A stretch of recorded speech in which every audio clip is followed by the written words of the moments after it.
Today, we are undertaking a deep dive into what is, well, arguably the most strategically compelling and, frankly, simultaneously catastrophic campaign of the First World War, Gallipoli. This wasn't just a battle. It was this huge, high-stakes geopolitical gamble. And it really redefined national identities. It crippled political careers. And honestly, it set the stage for the modern Middle East in many ways. Absolutely. We're focusing on that crucial period, 1915 to 1916. And what we're looking at here are the sources detailing, the strategic goals, that catastrophic naval failure, the incredibly brutal ground campaign, and then the profound legacy it left for, well, every nation involved. Right. I think our central mission today really is to analyze that gap, that huge chasm between the initial very confident plan for a swift knockout blow and what actually happened, this 8-month-long quagmire that resulted in nearly 500,000 casualties. That number, 500,000 casualties, it just immediately tells you the scale of the failure. It was total devastating. So let's start with the grand design. Why? Why did the Entente powers, Britain, France, the Russian Empire, why did they fixate on this, relatively obscure peninsula, Gallipoli and the Dardanelles Straits? What was the pressure point they were trying to hit? Well, the motivation was complex, several factors really, but ultimately it boiled down to unlocking the stalemate that was happening on two separate fronts. First, they desperately needed to weaken the Ottoman Empire, which had, recently joined the Central Powers. Okay. And the strategic linchpin for doing that, seizing control of the Turkish straits, the Dardanelles and the Bosphorus. Right, control those straits, and suddenly the Ottoman capital, Constantinople, is vulnerable. It's exposed to bombardment, and theoretically that forces the Ottoman Empire to sue for peace, right? Plus you'd cut the entire empire in half, basically isolating its Asian holdings from the capital. That seems strategically vital, just for moving resources around. Exactly. And that leads right into the third critical reason, Russia. By late 1914, early 1915, the Russian Empire was under immense pressure on the Eastern Front. Their overland trade routes, completely shut down by the Central Powers in the West, and then Ottoman control blocked the Black Sea entrance in the South. So Russia was essentially cut off. They were crying out for supplies, things like munitions, arms, and they had grain they wanted to trade out. So opening the Dardanelles wasn't just about the Ottomans. It was about opening that critical warm water supply route to the Russian Black Sea ports. Precisely. This wasn't just about winning some local victory. This was potentially about preventing a total collapse on the entire Eastern Front. The stakes were just astronomical then. Success at Gallipoli looked like a 3-for-1 win. Knock out the Ottomans, secure the Suez Canal route to India, and resupply the Russians who were really struggling. Huge potential payoff. But it's interesting, before they settled on this direct attack, the sources show there was another pretty serious alternative plan they considered, but then abandoned. Ah, you're talking about the Alexandretta plan. Right. That invasion near the modern border of Turkey and Syria. Exactly that. Field Marshal Kitchener, he'd initially thought about an amphibious invasion near Alexandretta. Now, geographically, that spot was the critical hub of the entire Ottoman railway network. Cutting it there, that would have meant totally severing the capital from its massive holdings in Syria, Palestine, Egypt. It was a real cut the empire in two strategy. That sounds incredibly decisive, maybe even more so than Gallipoli. Why on earth did they abandon such a powerful idea? Well, it came down to a failure of, let's say, political coordination and resource allocation. First, it needed more military resources than France was willing to commit at that point. But critically, France really didn't want the British operating independently in that specific region. Spheres of influence. Precisely. Pre-war agreements meant Britain had already acknowledged that area as a French sphere of influence, setting the stage for those post-war mandates. So for the British to just march in there militarily without French command, politically impossible, and France wasn't about to give up that leverage. So geopolitical squabbling, essentially, shifts the focus back to the Dardanelles. Yeah. Which brings us to the main cheerleader for the naval campaign, Winston Churchill. He was First Lord of the Admiralty then. And his rationale, looking back, it just sounds rooted in incredible, hubris. Oh, absolutely it was. Churchill became utterly convinced this could be a purely naval operation. A cheap victory, basically, his plan. Use a whole bunch of obsolete battleships. These were the pre-dreadnoughts. Too slow, too weak to face the German high seas fleet up in the North Sea anyway. Right. So the strategy was use these older ships, almost like cannon fodder, to just blast through the Ottoman forts. Gamble the ships they could afford to lose, essentially. But where did he get the confidence that just naval gunfire alone could actually succeed against land fortifications? That's historically proven very difficult. Yeah, it was a dangerous mix of things. There was this general pervasive sense of superiority among the Allies.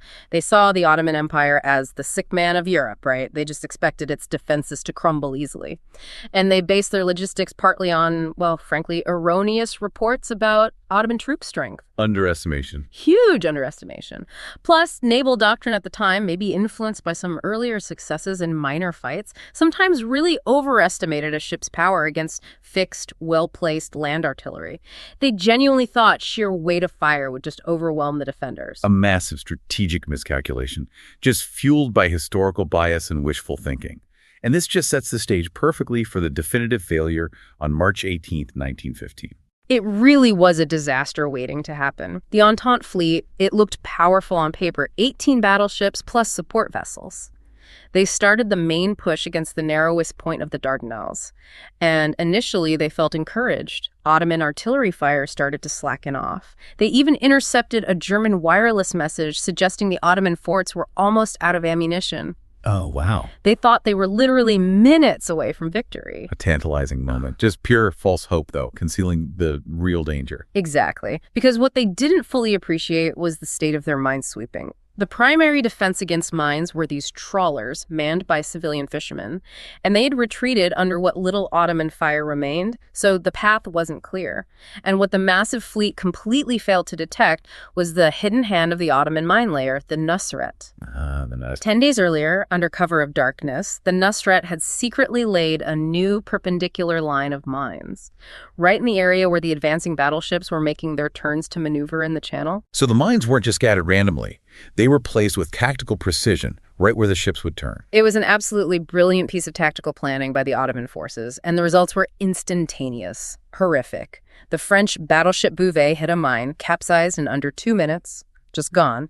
Out of 718 men, only 75 survived. Oh my God. Then HMS Irresistible, HMS Ocean also sunk by mines, and several other capital ships, including the big battlecruiser HMS Inflexible, were severely damaged. The sources really suggest that while the physical damage was obviously shocking, it was the psychological impact, the sudden appearance of this hidden, seemingly unstoppable weapon that truly broke Admiral de Robec's nerve. That's the crucial point here, I think. The decision to recall wasn't just about the number of ships lost or damaged, it was the uncertainty. Robeck saw these capital ships just disappearing, and he feared the total annihilation of his remaining fleet if he pushed on into what might be more minefields. Understandable, in a way. He sounded the general recall. Now, despite desperate arguments from some officers, like Commodore Roger Keyes, who really believed the forts were almost out of ammo and one more push would do it, the decision was final. The purely naval approach was over. Finished.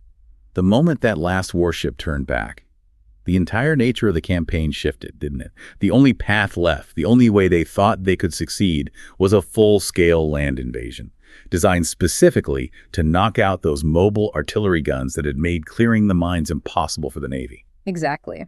With the naval option off the table, the job fell squarely onto General Sir Ian Hamilton. He commanded the 78,000-man Mediterranean Expeditionary Force, the MEF, and this was a really complex multinational force. You had the regular British 29th Division, the French Orient Expeditionary Corps, and, critically for the story, the newly formed Australian and New Zealand Army Corps, the Anzac ACs. Okay, let's focus on that 5-week delay. Between the naval failure in March and the actual landings on April 25th, the sources often call this period one of the campaign's greatest sins. What was Hamilton actually doing during this crucial time, and why did it prove so fatal? Well, Hamilton's initial idea was just to land the troops directly from the transport ships as they arrived from Britain, in the order they were loaded. But when they got to Egypt, they discovered a massive logistical problem. The ships were loaded completely backward for an amphibious assault. How so? Essential gear needed for the initial landing ammunition, water, engineering tools, it was all buried underneath non-essential supplies, tents, things needed later. They literally had to spend 5 critical weeks docked in Egypt, completely unloading every single transport and then reloading them to create combat loads. So the stuff needed first was right on top, accessible immediately. Wow, a huge unforced logistical error. And every single day spent reorganizing those ships in Egypt was another day the Ottomans gained to dig in on Gallipoli. Precisely. That delay was an absolute gift to the Ottoman defenders. Under the overall command of the German general Otto Liman von Sanders, they used this time incredibly effectively. They built new roads, laid down barbed wire defenses, dug trenches, positioned machine guns. Sanders organized his Fifth Army into 3 mobile reserve groups, keeping the main bulk inland. It was a sort of classic defensive doctrine. Delay the enemy at the coast, then counterattack with reserves. But within that Ottoman command structure, there was this brilliant dissenting voice, Lieutenant Colonel Mustafa Kemal. The sources really highlight his strategic foresight here, don't they? They do. Kemal, who actually had operational experience on the Gallipoli Peninsula from the earlier Balkan Wars, strongly disagreed with Sanders' plan. Kemal correctly predicted the most likely landing sites, Cape Helles at the southern tip, and crucially, Gaba-Tepe, which is very near what became ANZ's Cove. He argued that Gallipoli lacked strategic depth. It's a very narrow peninsula. Keeping the main reserves inland was incredibly risky because if the enemy managed to establish a solid foothold, the reserves might react too slowly to push them back off. He understood that on this specific kind of narrow, broken terrain, defense had to be proactive, right up at the beaches, not reactive from miles inland. Meanwhile, the Entente leadership is proceeding based on those really shocking intelligence failures we touched on earlier. Absolutely blatant failures. The intelligence was often appallingly bad. They were relying on decades-old maps, sometimes even getting information from, believe it or not, Egyptian tourist guides. Tourist guides, seriously. Seriously. And on top of that, this cultural underestimation of the Ottoman soldier was just rampant. There was that infamous leaflet issued to the Allied soldiers advising them that, quote, Turkish soldiers, as a rule, manifest their desire to surrender by holding their rifle butt upward. It just shows this dangerous level of naive complacency that permeated the entire planning process. Unbelievable. Okay, let's move to April 25th, 1915. The Anzac landing up in the north. And this immediately goes wrong due to a massive navigational error. Yes, the plan was to land the Anzac covering force about 1.2 miles further south, near Gaba-Tepe, on a relatively open beach, which would have been much more suitable for forming up. Instead, whether it was strong, undetected currents or just a straightforward map error, nobody's entirely sure, they landed 2 kilometers too far north, in this tiny, completely unsuitable cove, the place we now know as Anzac Cove. So instead of a potentially open beachhead, they found themselves dumped into an absolute nightmare. Steep cliffs, sharp ravines, thick, thorny scrub, terrain that instantly fragmented their units as they landed. The ground itself became an immediate defense for the Ottomans. Now, initially, the site was only defended by maybe 2 Ottoman companies, quite lightly held, but because they held the high ground, the ridges overlooking the cove, they could inflict heavy casualties right from the start. The difficult, unfamiliar terrain, combined with inaccurate maps, just led to total fragmentation. Coordination completely dissolved as the 1st and 2nd Brigades and then the New Zealand Division landed and just became hopelessly entangled on the slopes. Troops were lost, exposed, scattered everywhere, and this chaos allowed Mustafa Kemal to step in personally, seize the moment, and organize the defense for a really devastating counterattack. Kemal's intervention was arguably the turning point of the entire campaign right there on day 1. By mid-morning, he was personally directing the defenders, ordering counterattacks, seizing the initiative back. He successfully pushed the scattered Anzacs back towards the beach and contained them in this tiny, incredibly vulnerable perimeter less than 1.2 miles long. And the cost? Immediate and brutal. Roughly 2,000 Anzac casualties killed or wounded on that first day alone. And crucially, they lost any chance of seizing the high ground that dominated their position. They were trapped from the outset. While that absolute slaughter was unfolding in the north at Anzac Cove, the main Allied thrust was happening down at the very tip of the peninsula, Cape Helles.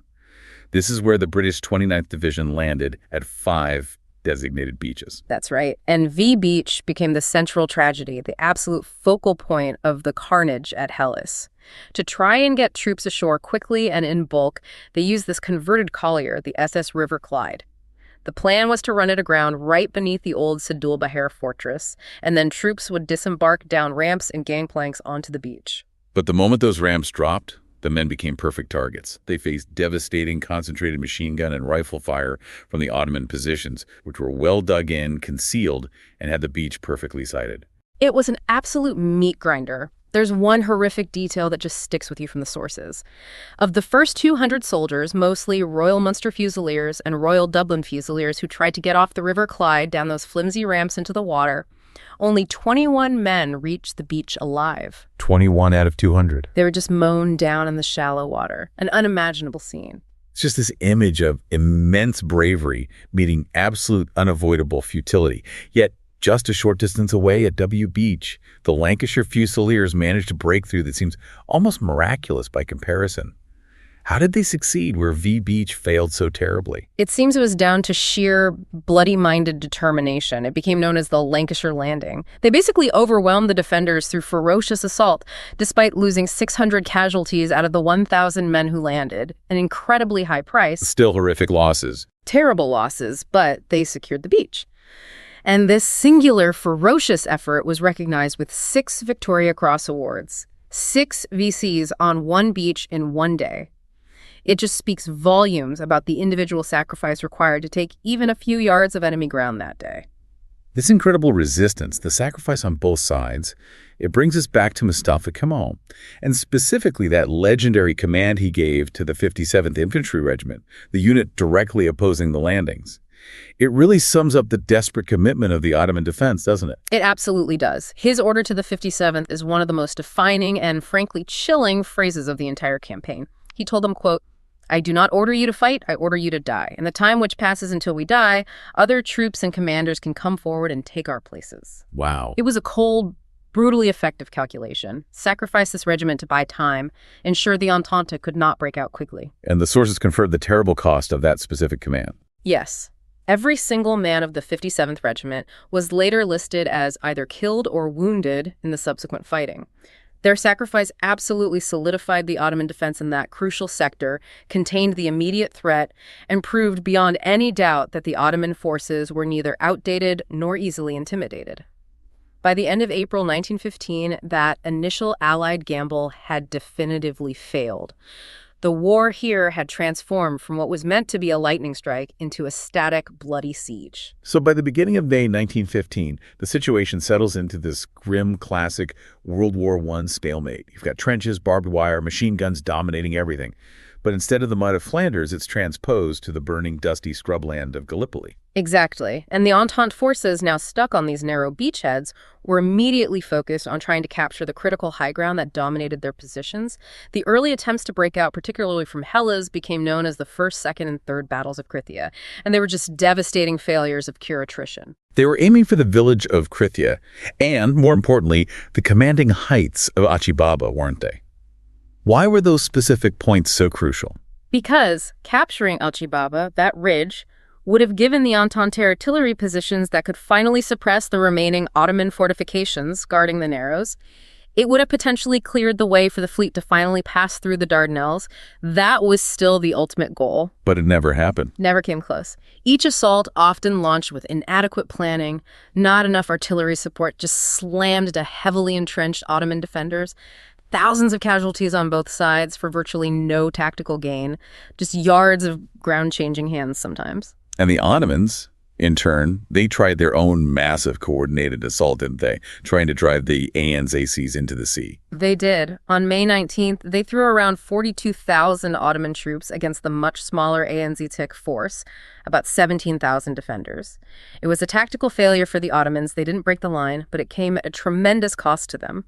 Roughly 13,000 casualties, including about 3,000 killed, in just one day's fighting. The sheer horror of the dead lying out there in no man's land, in the intense May heat, it became unbearable. It did. It led to a rare, formally arranged truce on May 24th, specifically to bury the dead from both sides, a grim, surreal pause in the fighting. And it was during that truce where you sometimes saw this strange, temporary camaraderie bloom between the soldiers who were trying to kill each other hours before, that we get that famous anecdote, the man with the donkey. Yes, the story of stretcher bearer John Simpson Kirkpatrick and his donkey, sometimes called Duffy, sometimes Abdul. It became an instant legend. Simpson, apparently acting largely on his own initiative, would go out under fire, load wounded men onto his donkey, and bring them back down the treacherous ravines to the aid stations. He became the symbol of the Anzac spirit. Exactly. Courageous, resourceful, utterly focused on helping his mates. Tragically, he was killed in action himself not long after, but his story became cemented in the narrative of shared sacrifice and tenacity for Australians and New Zealanders, a really powerful human symbol amidst the carnage. Meanwhile, out on the water, The situation for the Entente Navy was actually getting worse, not better. Yes, indeed. The arrival of German U-boats into the Mediterranean was a game changer. The sinking of the British battleships, Goliath, Triumph, and Majestic by the German submarine U-21, all within about 2 weeks in May, that caused a major crisis. Those team impacts. The Admiralty panicked. They had to withdraw their remaining most valuable capital warships, the Queen Elizabeth-class battleships, from the area entirely, which meant the troops ashore lost that crucial heavy naval gun support that had been, one of their few advantages. But amidst all this failure on land and the withdrawal of the big ships, the sources do highlight one area of genuine, consistent naval success for the Allies during this whole period: the submarines. Absolutely. Allied submarines, particularly British ones like HMS E-11 and E-14 and the Australian AE-2, they managed the incredibly difficult feat of penetrating the heavily mined and defended straits. Once they got into the vast Sea of Marmara beyond the Dardanelles, they basically had free reign. What did they achieve there? And they started cruising around, sinking Ottoman transport ships, disrupting communication lines, basically creating havoc in the Ottoman rear areas. The sources mention HMS E-14 sinking the transport Gul Jamal, which was carrying something like 6,000 troops destined for the peninsula. That's significant. It forced the Ottomans to completely abandon the sea as a reliable transport route for reinforcements and supplies to Gallipoli. They had to rely entirely on difficult, slow overland routes, which created constant logistical headaches for the Ottoman command. The submarines were a real thorn in their side. Okay, so by August, General Hamilton is clearly desperate. The stalemate is total. Casualties are mounting. The only way out seems to be one last, massive strategic throw of the dice, the August offensive. This was it, the final comprehensive plan to try and break the deadlock. It was ambitious. It involved a huge push to finally secure the Surrey Bear Range, that dominant high ground on the peninsula. And it hinged on two main parts happening simultaneously. First, a diversionary attack out of the existing Anzac perimeter, and second, a completely new landing of fresh troops, the British Nyack's Corps at Sugalo Bay, about 5 miles north of Anzac. The idea was to hit the Ottomans hard, simultaneously from two directions, and overwhelm them. And the Sula landing, which was intended to be the decisive knockout blow, it was just hampered from the start by leadership hesitation that, frankly, bordered on paralysis. The failure at Suvla is almost a textbook example of poor command at a critical moment. Lieutenant General Frederick Stopford, the British commander of Nyack's Corps, he just failed to grasp the urgency. He failed to forcefully exploit the initial landing. Instead of pushing his troops inland immediately to seize the key high ground to the Anafarta Hills while the Ottoman defenses were still disorganized. What did he do? He ordered his troops to halt on the beach, rest, consolidate, organize their supplies. He was overly cautious, seemingly overwhelmed by the situation, and completely failed to understand that in an amphibious landing, speed and aggression in the first few hours are absolutely everything. That single act of hesitation, that delay, it was essentially the campaign's death knell, wasn't it? It was utterly catastrophic. That crucial delay, maybe 36 hours or so, gave the Ottomans once again, galvanized by the rapid, decisive command of Mustafa Kemal, who rushed reinforcements to the sector just enough time to react.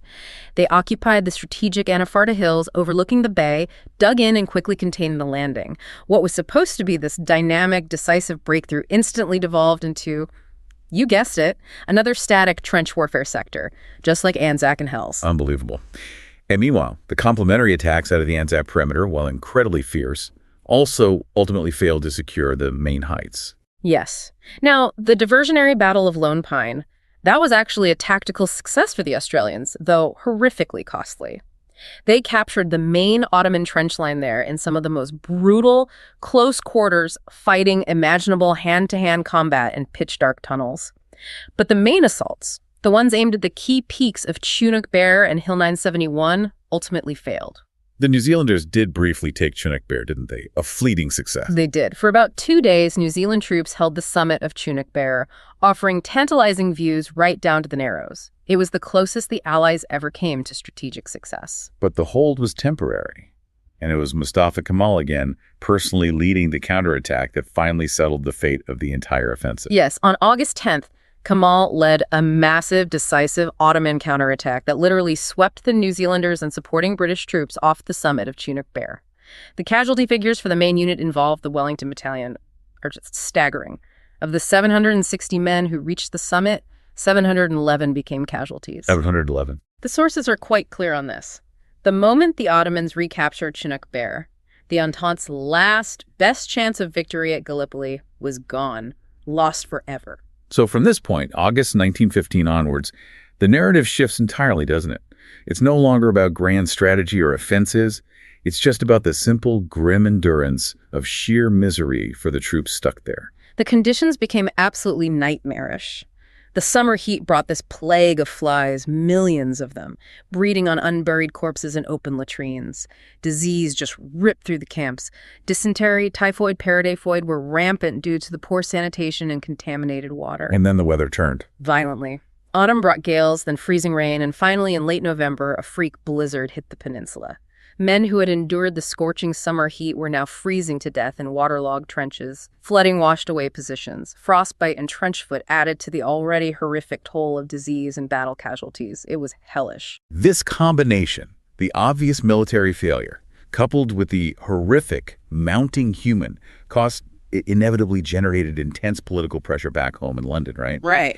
And we start seeing journalists playing a really key role in forcing a change. Absolutely. The public mood, particularly in Britain and Australia, turned toxic, especially after reports started getting smuggled out by journalists like the Australian Keith Murdoch. His letters, highly critical of the command and the situation, were influential. They contributed significantly to the growing political crisis. Eventually, the pressure became too much. General Hamilton was finally recalled, sacked, essentially. And his replacement? Lieutenant General Sir Charles Munro. He arrived, took one look at the situation, the stalemate, the sickness, the coming winter, assessed the position realistically, and wasted absolutely no time. He immediately recommended a full evacuation. And here we arrive at the campaign's great ironic paradox. The single most successful, well-executed military operation of the entire 9-month endeavor was the retreat itself. It truly was a logistical masterpiece, planned with incredible meticulousness, specifically to avoid casualties. The great fear was that if the Ottomans detected the withdrawal while it was happening, they could launch massive attacks and inflict huge losses. Some predictions were as high as 30,000 casualties during the evacuation itself. So how did they prevent that? How did they fool the Ottomans? Through elaborate, clever ruses, designed to make the Ottomans believe the trenches were still fully manned right up until the last moment. This is where we get the famous self-firing rifle story. Exactly. The most famous example was invented by an Australian soldier, William Scurry. It was basically a rifle rigged up in the trench, pointing towards the enemy lines. A tin can suspended above it would drip water into another can balanced on the trigger. As the lower can filled with water, its weight increased until, bang, it dropped, pulled the trigger, and fired the rifle automatically. Ingenious. It simulated sporadic sniper fire, keeping the Ottomans' heads down and convincing them the lines were still active. There were other tricks, too, timers set on bombs, things like that. This psychological warfare, this deception, it was highly effective. And it worked flawlessly. Almost perfectly. Anzac and Suvla sectors were evacuated completely silently by December 20th, 1915. The last troops slipped away from Cape Helles on the night of January 8th, 9th, 1916. And the casualties during the withdrawal? Minimal. Almost zero loss of life due to enemy action during the evacuation itself. Over 35,000 troops, along with guns and equipment, were successfully removed from Anzac and Suvla alone in that final phase. It stands in truly stark contrast to the horrific losses suffered during the landings and the offensive failures. Of course, large quantities of supplies, stores, even some damaged artillery pieces had to be abandoned or destroyed, but the men themselves were saved. But ultimately, the final casualty tally for the whole campaign just underscores how disastrous the initial strategic gamble truly was. We're talking nearly 500,000 casualties in total. The official figures are just immense. British forces, including Dominion troops, suffered approximately 205,000 losses. That includes killed, wounded, missing, and captured, plus the huge number who got sick. The French lost about 47,000. And the Ottoman forces, defending their homeland but also suffering terribly from disease and exposure as well as combat, their casualties are estimated at around 251,000, a staggering human cost on all sides. And this level of catastrophic failure inevitably had immediate, massive political shockwaves, especially back in London. Churchill, the campaign's great architect and advocate, his career was effectively ruined, wasn't it? Yes, it forced a major political crisis that reshaped the British government. Winston Churchill was demoted from his powerful position as First Lord of the Admiralty. This led directly to his resignation from government and a period in the political wilderness, though he famously went to serve on the Western Front for a time. And the Prime Minister. Prime Minister H.H. Asquith, his coalition government was severely weakened, and he was eventually forced from power in late 1916, largely blamed for the overall strategic misjudgments and mishandling of the war effort, with Gallipoli being a major factor. A formal inquiry, the Dardanelles Commission, was established to investigate the whole affair. Its final report in 1919 systematically detailed the strategic overreach, the logistical incompetence, the intelligence failures, and the command errors that doomed the campaign. But militarily, the tragedy also became, in a strange way, an essential, if brutal, classroom for future generations. While the immediate takeaway might have been amphibious assaults are impossible, the failure was actually studied incredibly deeply, wasn't it? Oh, absolutely it was. Gallipoli became a central, unavoidable case study for anyone thinking about amphibious warfare doctrine in the decades that followed. Military planners, particularly in the U.S. Marine Corps, recognized that the failure wasn't necessarily the concept of landing from the sea, but the flawed execution. What were the key lessons learned? Poor intelligence, fatally inadequate preparation time, hesitant and divided command, lack of specialized landing craft, failure to achieve surprise, and crucially, that failure to rapidly exploit the initial beachhead and seize the high ground.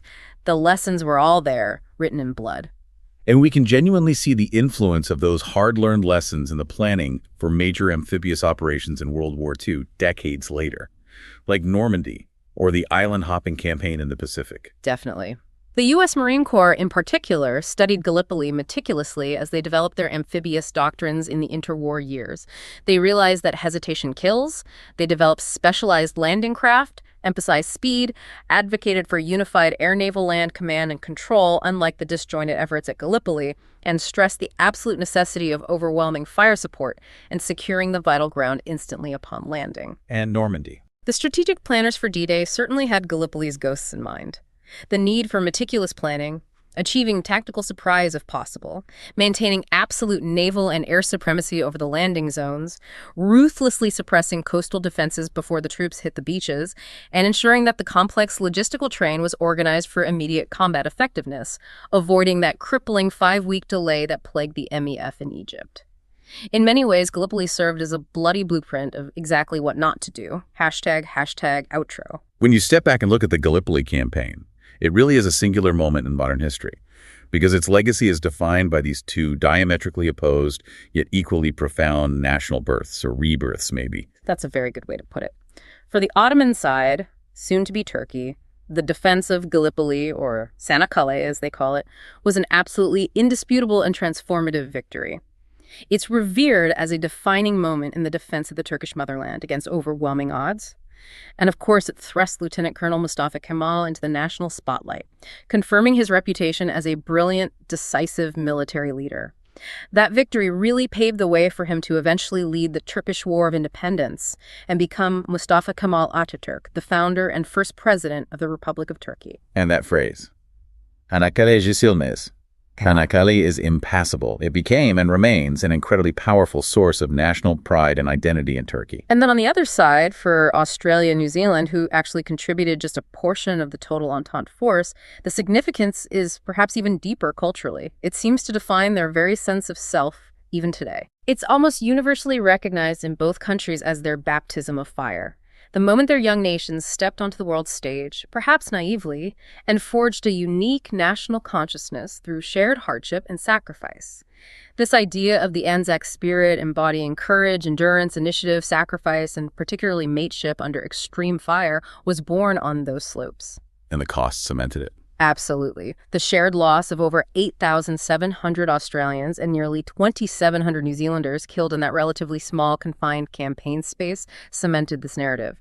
The anniversary of the landing, April 25th, immediately became Anzac Day. And it is, without doubt, a significant annual commemoration of military service and sacrifice in both countries, often eclipsing even Remembrance Day in its emotional weight and national significance. So what our sources really show us is that Gallipoli was this campaign rooted in, quite powerful strategic imagination, maybe even brilliance in its conception. But it was doomed by fundamental geopolitical realities, logistical failures, underestimation of the enemy, and flawed command. And ultimately, it was sustained only by the staggering, almost unbelievable individual sacrifice and endurance of the ordinary soldiers on both sides. Which raises a really interesting, maybe provocative question for you, the listener, to consider as you reflect on this deep dive. What does it actually mean for history and for national memory when a single catastrophic military failure, like Gallipoli was for the Allies, can be viewed simultaneously as the indispensable foundation stone of one nation's modern identity, modern Turkey, and also as the greatest unifying, almost mythological moment of patriotic birth for two other nations, Australia and New Zealand? There's a fascinating contrast. Think about how the enduring memory of Gallipoli, forged in such terrible blood and suffering over a century ago, continues to shape diplomatic relationships, cultural understanding, and even tourism between these very different nations today. Nations bound together, ironically, by the shared experience of that brutal campaign. A truly compelling thought to finish on. Thank you for joining us for this deep dive into Gallipoli. We will see you next time.